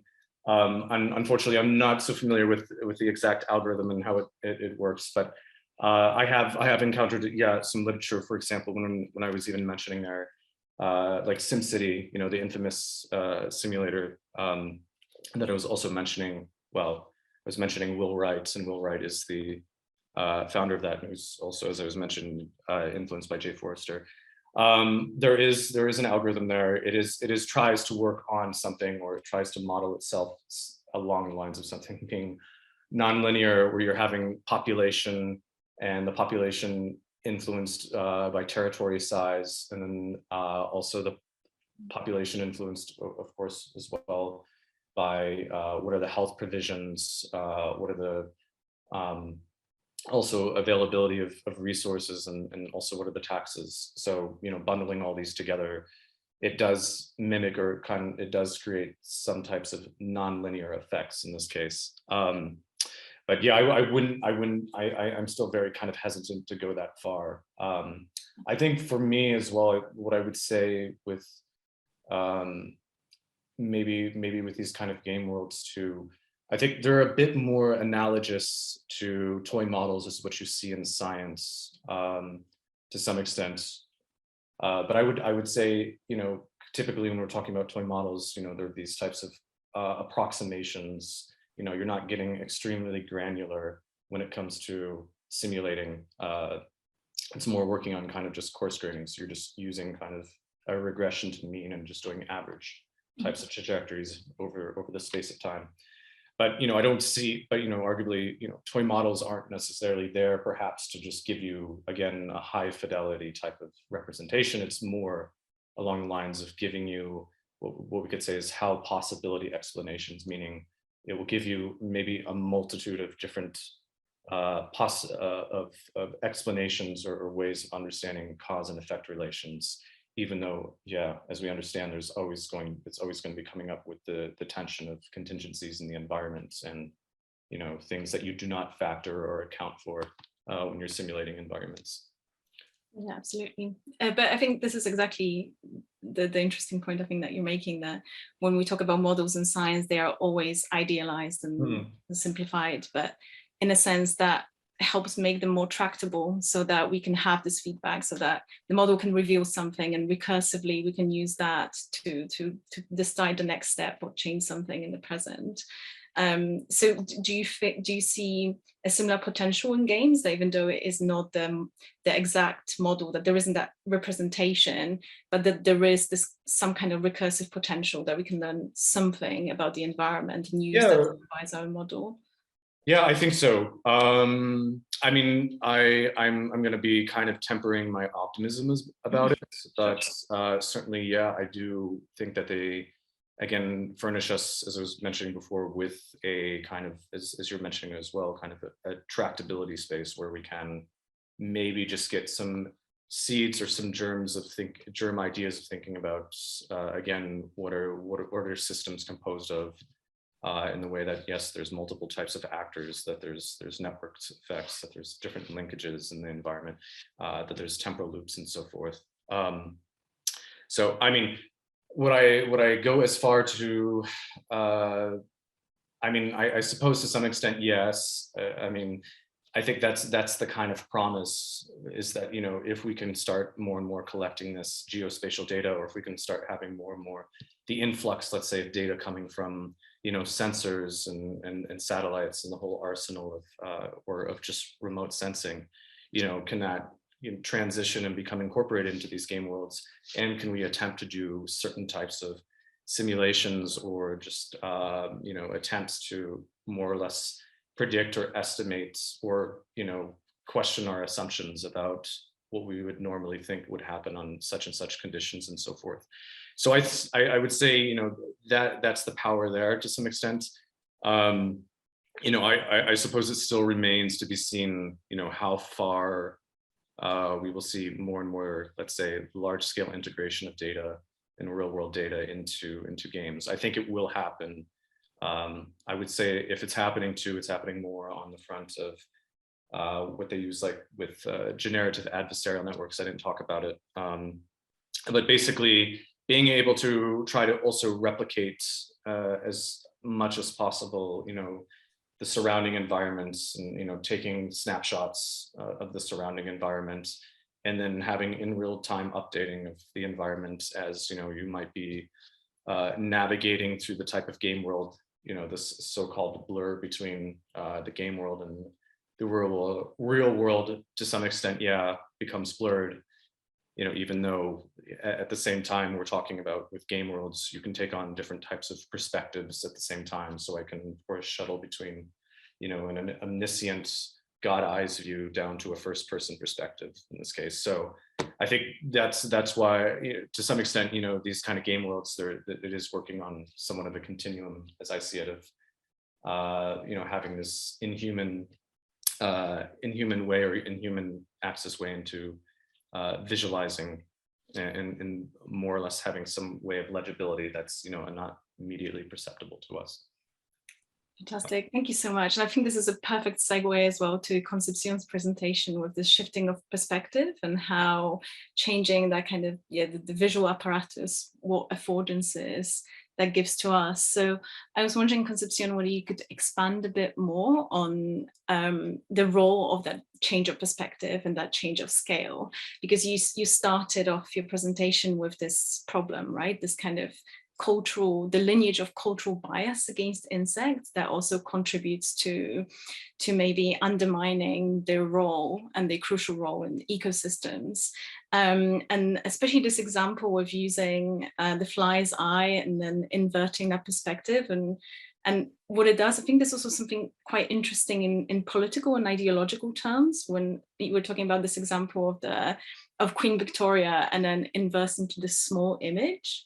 Could you expand a bit more on what happens when that perspective is being changed, when we get that perspective of an insect that is not treated with this much respect, and we look at something that we are supposed to respect, and what happens with this change of perspective? Well, I guess that's one of the questions. And as I said, for the moment, what I've been doing mostly is to trace this experience through the centuries. So I still have to do a lot of thinking about what that means in the different moments, because as I said, it changes, and the images are similar, but then all the context and the media has changed, so they get these different framings and the different interpretations. So I have still to do that. And regarding this, as I said, regarding specifically Queen Victoria, it seems like she's included there because it seemed like it is a flattering thing, in the sense that I said that well, maybe her image is everywhere, or when you have to pick an image to reproduce, which image will be best than her, the monarch. But still, if we look at it through contemporary eyes, this is, as you see, using the eyes of a very tiny insect that maybe is something that can be seen as strange or shocking in a way, so not so flattering and not so positive maybe. So there are all this contraposition between the centuries and the moments and the historical moments. And besides, as you said, there's also these connotations of this thing about looking through the eyes of other and extending that to insects, and that would be a very politically a very interesting thing. But then regarding insects, the thing is that it only remains in the surface. Mm-hmm. So because of the lenses, because that's not the way insects see. That's just the way that light and image look through their lenses. So yeah, we are not going deep into that. And then the interesting thing about the experience is how getting translated and adopted and adapted through media and the centuries. This thing that it was very clear for Leeuwenhoek and other contemporaries, and then in the 19th century, that was not the way insects saw, got lost in the mass media. And then right now, many people, and I want to look more carefully and closely into that. And in fact, I'm going to do a temporary stay at Museo Nacional de Ciencias Naturales in Madrid. And one of the things I want to look at this is to engage with people at the museum and see how prevalent this misconception is. But then this got lost in the process, and now we do have more tools in order to know better.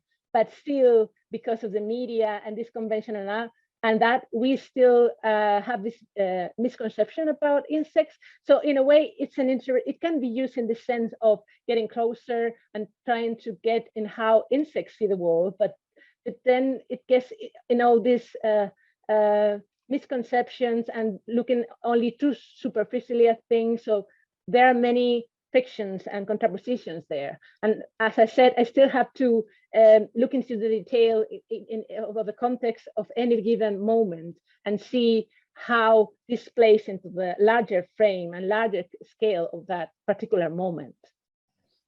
Absolutely. I was also wondering whether you have already any thoughts on the implications of this misconception that you're talking about, that the way humans adopted this idea of that perspective of a fly's eye, and completely ignoring that it's still kind of inscribing our own ways of perceiving the world, just using this lens.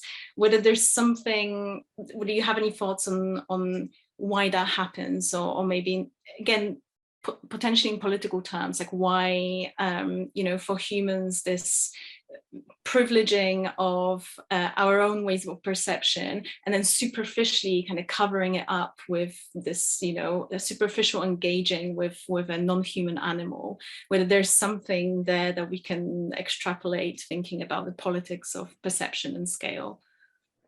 Yes, absolutely, there is. But then I should have some this in the other question, but just so this is one of these lantern slides of Queen Victoria, but the interesting thing is that this seems to be a copy of an original lantern slide. So someone did a copy of a copy, and because it's not so good quality as the one I saw the image, and this is another interesting thing about reproductions and copying regarding the multiplication of the media, of the images and so on, but just to show it.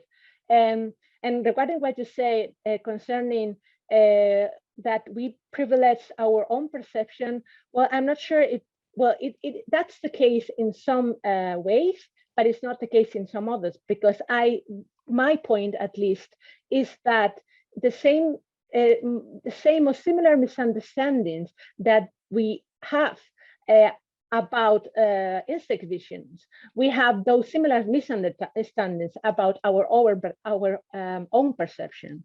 So because we get rid of the complicated things such as body or perspective and many other things, and we tend to see it in a mechanical way, equating our vision with a camera, just a camera, forgetting about the experiences, the brain and everything else, and adopting this transparent model that then implies that when we look, and this is well, I have not shown the film itself, the Eyes by the Thousand film, but I recommend everyone to, if that's interested, to look at it, because this is stated very plainly there, because the camera eyes is equated to the human eye, and then you got the lenses of the fly, and then the multiplied image. So the point being made there is our eye and we see us in the same way as a camera does, which is not how we see. But all these understandings that we get from cinema and from the moving image are there, and in the cinematographic language. And so we get that, and we immediately get, because if you think about it, it's a very complicated thing to get, that we are shown a giant head of a fly, and then we are shown the multiplied image. It's a very sophisticated thing if you think about it. If you knew nothing about cinema or about fly size, you wouldn't get that. But then we have the knowledge of flies have these compound eyes, and we are shown that, and we know how cinematographic language notes have been exposed to that. And so immediately we assume, but we are not consciously assuming it. We're assuming it like in an unconscious manner, that this is the point of view of the fly, and then we cannot fight back that, because we have assumed not on a consciously way enough way. So we just assume that, and then that gets there, and it's still prevalent, I believe, nowadays. So, well, I don't know if that makes sense, but I was trying to explain how all the misconceptions regarding perception are also both affecting how we think we see and how we think flies see. No, absolutely, it makes perfect sense, and actually ties in really nicely with what Dustin was saying as well, that very often those technologies that we take as models, or I don't know, we call as models. So here we can have like a model vision through a fly's eye. Through understanding how those models are incorrect, it also reflects on our understanding of the limits of our own perception. We learn that actually we don't know, or maybe to some extent, but it's very complicated how our own vision works, right? And it's the same that we have this simulated environment, and we find out that actually we cannot fully model our own environment. So I think it makes perfect sense, and it's very interesting in how we have a kind of similar problem, this problem of representation that might actually be productive to reveal something also about our limitations and potential problems, if I understood correctly based on what you said. Yeah, absolutely. Yeah, I think it. Well, I was also thinking, and all the links also with both presentations, but Dustin and Julie, and how they dealt with time and space and scale, and I was seeing also this connection. But the thing is, I won't have like question myself more like comments also, because it's like, but yeah, I think there are many things happening there between time, space, and scale, and between the representation either of I don't know, the space in the forms of maps and diagrams, and the representation of time, either it being through a clock, as was Julie was presenting, on through the representation of time in itself, and through diagrams, and combining it with space. So yeah, I think there are all this coming and goings between the talks.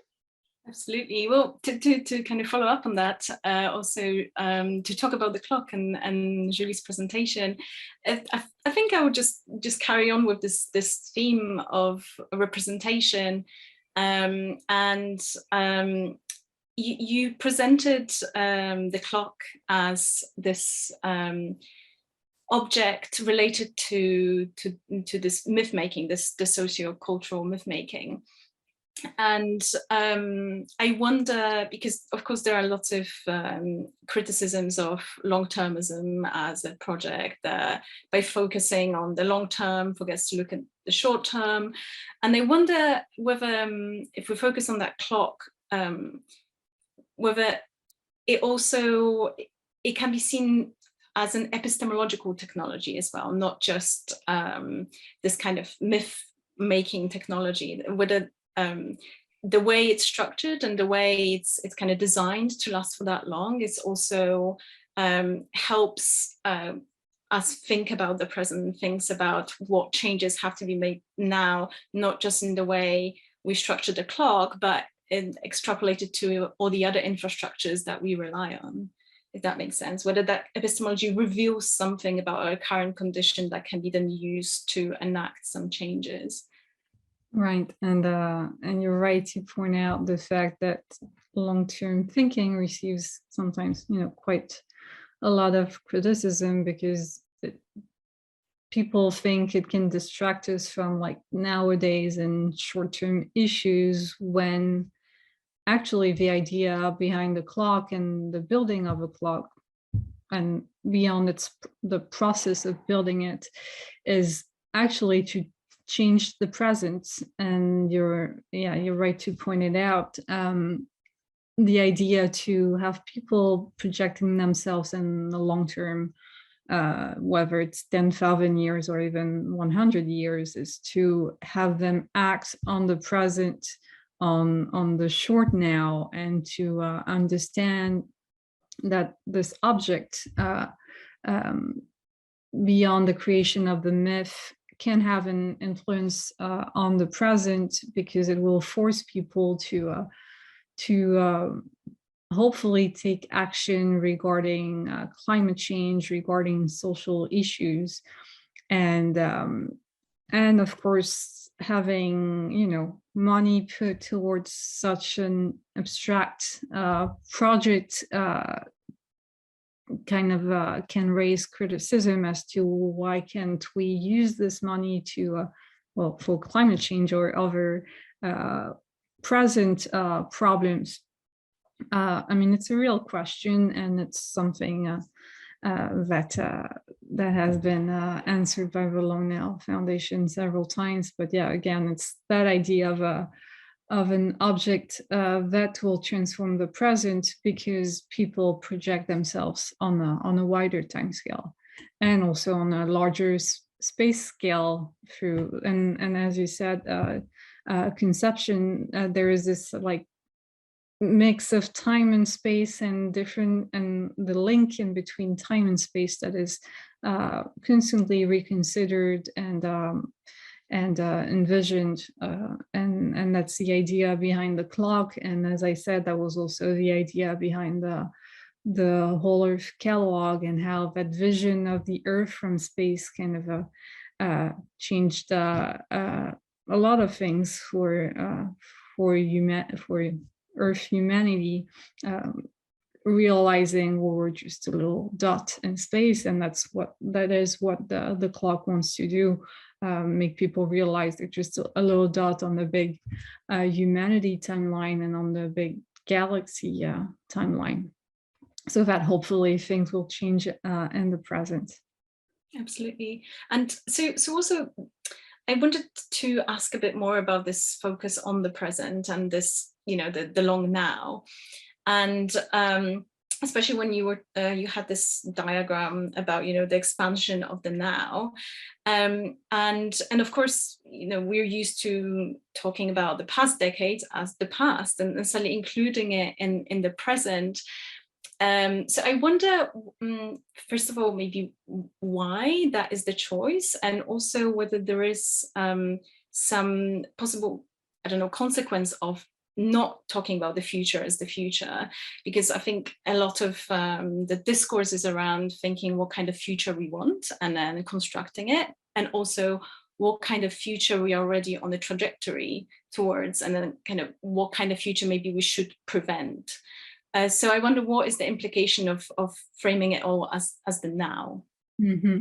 Yeah, that's very interesting. And actually, they do use the term future quite often. And it's just, it's not about not planning for the future, because of course the clock is also a part of that future, but it's about encapsulating that future in that new timeline. And that was actually what Brodel was already doing in the 40s and the 50s, and that's quite interesting to have those two timescales in parallel, because they really echo one another. And of course, Stuart Brand is a fan of Fernand Brodel's work, so there's no big coincidence here. But that future long-term thinking is about the future, and by linking it to the past, whether it's like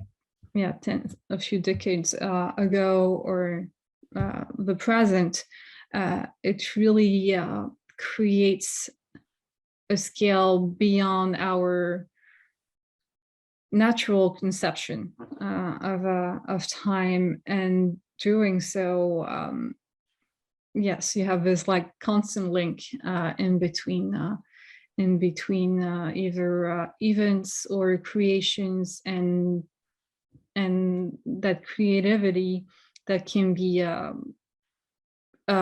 projected both in the past and the future.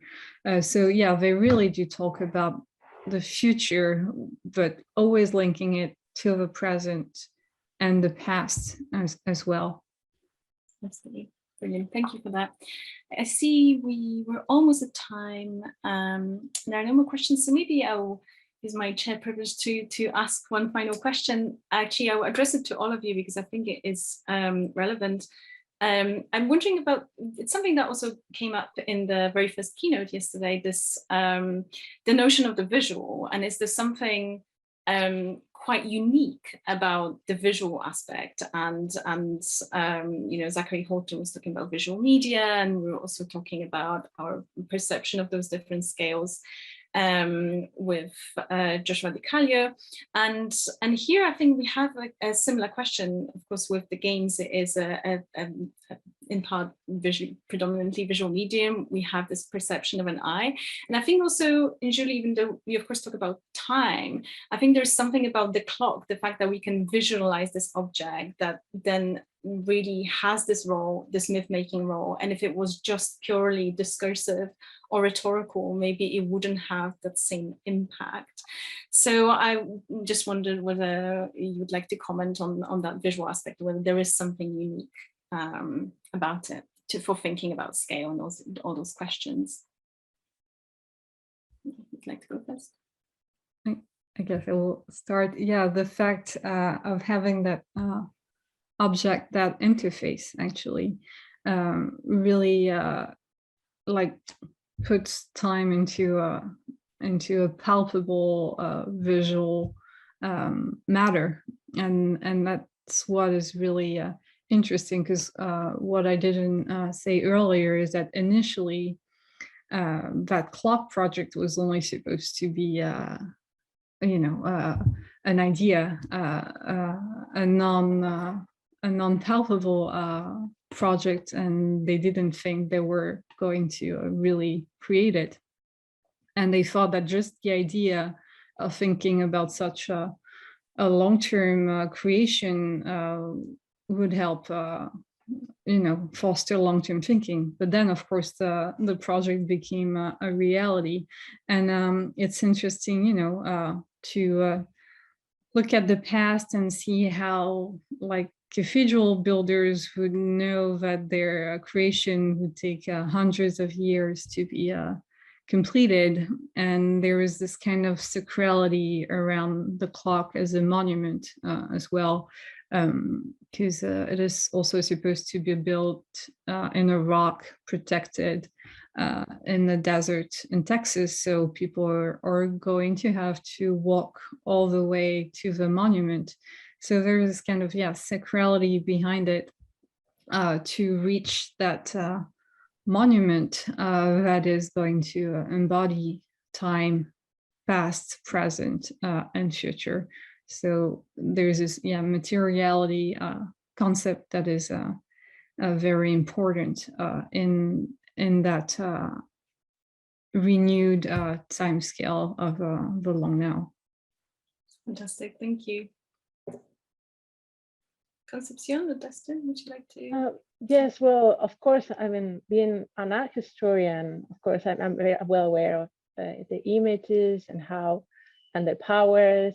And of course, I mean, in regarding, for instance, the image of the clock, or the clock in itself and in its position, will also, Julie's talk has given me a lot to think about in many ways. And one of them is about, I don't, well, if you notice that this lantern slides of through the eyes of an insect, the two topics and then were either the queen or the face of a watch, so a clock. And then, so it seems that this is maybe the queen as she stands from the empire is alluding to space, or a certain organization of the space, and then why the watch? So maybe it is, as Julie has pointed out, because of this, the clock, they are like flat in different dimensions, big and small, and then time and space. And so what represents time, the clock. So, but still I have to look a lot into that, but well, it's an interesting thing to dig into, I guess. Fantastic, thank you. And Dustin, would you like to comment as well? Yeah, I mean, I suppose I wouldn't add anything too extensive here. I think perhaps, bound up with the notion of visuality is just, I think about it even related to VR and AR, is that concept of depth perception in this case. And I would just, split that apart, because I think depth ties into generally our notion of time, and importantly in our notion of space. I suppose, particularly seeing how I would argue a lot of human consciousness, has evolved towards looking at these kind of two-dimensional types of spaces as being ways to kind of translate and ways to more or less provide, some abstraction and legibility in the environment and so forth. And when we're talking about something such as games, of course, it's incomparable to looking at a long time scale in this way. Even though I suppose we are seeing more and more these game worlds becoming increasingly more complex, more intricate, and more expanded in this way. It's kind of becoming something I see like Rosalind Krauss talks about. Just this kind of expanded field of art in this way that it gives this kind of all-encompassing possibility, you know, to kind of tie in, you know, particularly if we want to think about maybe temporality different.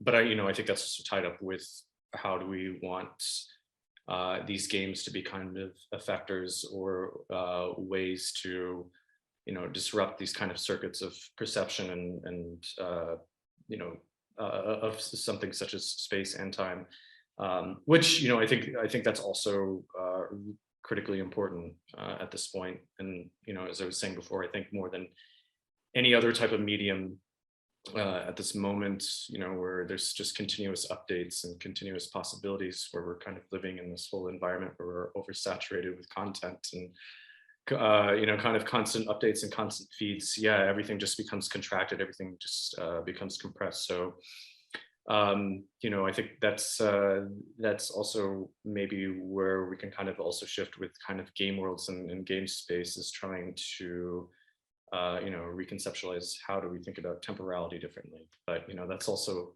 comes down to us as evolved primates in this case. You know, we have to maybe think about also the brain, and, you know, how the brain also works in these kind of time loops. And, you know, again, it's constantly modulating, constantly changing, you know, with our technologies in this case. So yeah, so I guess it wasn't a very coherent answer, but yeah, I suppose that would be my kind of immediate thoughts here in this way. Fantastic. Thank you so much. I think we'll wrap up here. Thank you so much to all our speakers and to our audience. It's have been wonderful papers, really a lot to think about, and I look forward to carrying on with those discussions throughout the rest of the conference. So once again, accept my sincere thanks from me and my co-organizer, Oliver, and I hope you can join us for the next session, which will start in about 2 hours. Thank you very much, everyone. Take care. Thank you. Thank you. Well, thank you.